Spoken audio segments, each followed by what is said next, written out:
আবার এমনও মানুষ আছে নামাজ পড়ে জিনা করে, আছে না নাই? নামাজ পড়ে মিথ্যা কথা বলে, নামাজ পড়ে চুরি করে, নামাজ পড়ে অন্যের আইল ঠেলে, আছে না নাই? কষ্ট পাইতেছেন মনে হয়, কষ্ট পাইতেছেন নাকি কথায়? হুজুর এইরকম ওয়াজ তো করেন না আপনি, হঠাৎ করে এরকম গরম ওয়াজ।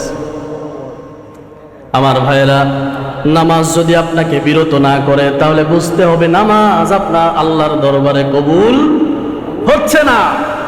নামাজ না হওয়ার কারণে আপনি গুনার ভিতরে লিপ্ত হন। যদি নামাজ আপনার পুঙ্খানুপুঙ্খানুরূপে আল্লাহর দরবারে কবুল হয়েই থাকতো তাহলে আপনার দ্বারা কোনো অন্য মানুষ কষ্ট পাইত না, ব্যবসার ভিতরে ভেজাল করতে পারতেন না। সম্মানিত উপস্থিতি, এজন্য নামাজ আমাদের দরকার আছে না নাই? সবাই বলেন আছে না নাই? উতলু মা উহিয়া ইলাইকা মিনাল কিতাবি ওয়া আকিমিস সালাহ ইন্নাস সালাতা তানহা আনিল ফাহশাই ওয়াল মুনকার ওয়া লাযিকরুল্লাহি আকবার। পড়েন আল্লাহু আকবার। আল্লাহ পাক রব্বুল আলামিন বলছেন, সব থেকে বড় জিকির ও নবী, আমি আপনার উপরে যে কিতাব নাজিল করেছি ওইটা তেলাওয়াত করবেন।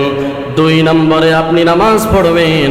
ইন্নাস সালাতা তানহা আনিল ফাহশাই ওয়াল মুনকার, নামাজ আপনাকে সমস্ত খারাপ কাজ থেকে বিরত করে রাখবে। তাহলে সমস্ত কাজ থেকে যদি খারাপ কাজ থেকে বিরত হতে চাই, ভালো যদি হতে চাই, তাহলে নামাজ পড়ার দরকার আছে না? আবার এমনও মানুষ আছে নামাজ পড়ে জিনা করে, আছে না নাই? নামাজ পড়ে মিথ্যা কথা বলে, নামাজ পড়ে চুরি করে, নামাজ পড়ে অন্যের আইল ঠেলে, আছে না নাই? কষ্ট পাইতেছেন মনে হয়, কষ্ট পাইতেছেন নাকি কথায়? হুজুর এইরকম ওয়াজ তো করেন না আপনি, হঠাৎ করে এরকম গরম ওয়াজ। আমার ভাইয়েরা, নামাজ যদি আপনাকে বিরত না করে তাহলে বুঝতে হবে নামাজ আপনার আল্লাহর দরবারে কবুল হচ্ছে না। নামাজ না হওয়ার কারণে আপনি গুনার ভিতরে লিপ্ত হন। যদি নামাজ আপনার পুঙ্খানুপুঙ্খানুরূপে আল্লাহর দরবারে কবুল হয়েই থাকতো তাহলে আপনার দ্বারা কোনো অন্য মানুষ কষ্ট পাইত না, ব্যবসার ভিতরে ভেজাল করতে পারতেন না। সম্মানিত উপস্থিতি, এজন্য নামাজ আমাদের দরকার আছে না নাই? সবাই বলেন আছে না নাই?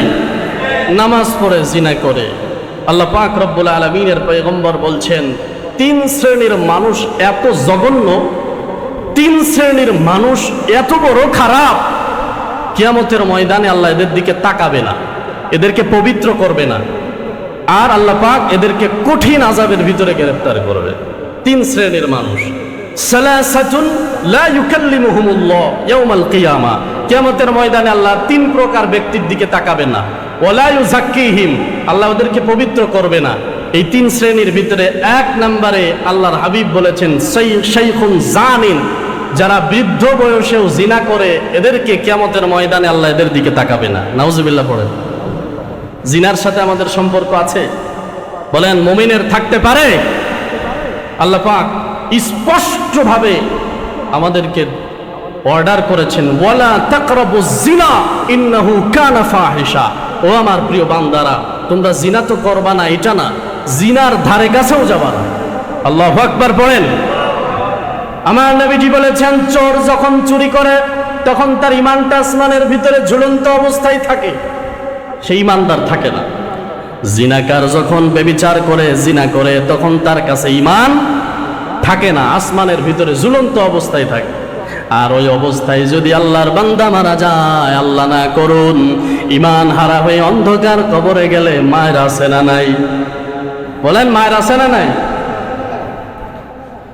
আমার মুসলমান বন্ধুগণ, এজন্য আমাদেরকে ফিরে আসতে হবে।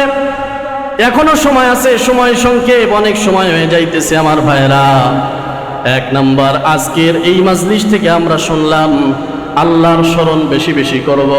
আর সব থেকে বড় স্মরণ হচ্ছে ওয়ালা যিকরুল্লাহি আকবার, সব থেকে বড় জিকির হলো নামাজ। সব থেকে বড় জিকির কি? সবাই বলেন, বড় জিকির কি? আমরা সবাই নামাজ পড়বো তো ইনশাআল্লাহ? পড়বো তো ইনশাআল্লাহ? এখন সহজ হয়ে গেছে, যেখানে যাবেন মসজিদ আছে না নাই? বলেন আছে না নাই? সব জায়গায় মসজিদ হয়ে গেছে, গ্রামে গ্রামে মসজিদ হয়ে গেছে। একটা সময় মসজিদের কষ্ট ছিল, মানুষ হাইজা মুরব্বীরা অন্য জায়গায় গিয়ে নামাজ পড়তো, কিন্তু এখন পরিবেশ হয়ে গেছে ভিন্ন। এজন্য সবাই আমরা চেষ্টা করব যে যেখানেই থাকি না কেন 5 বেলার নামাজ আমরা সবাই পড়বো, ইনশাআল্লাহ। পড়েন। আল্লাহ পাক আমাদের সবাইকে তৌফিক দান করুন, সকলে বলেন আমিন।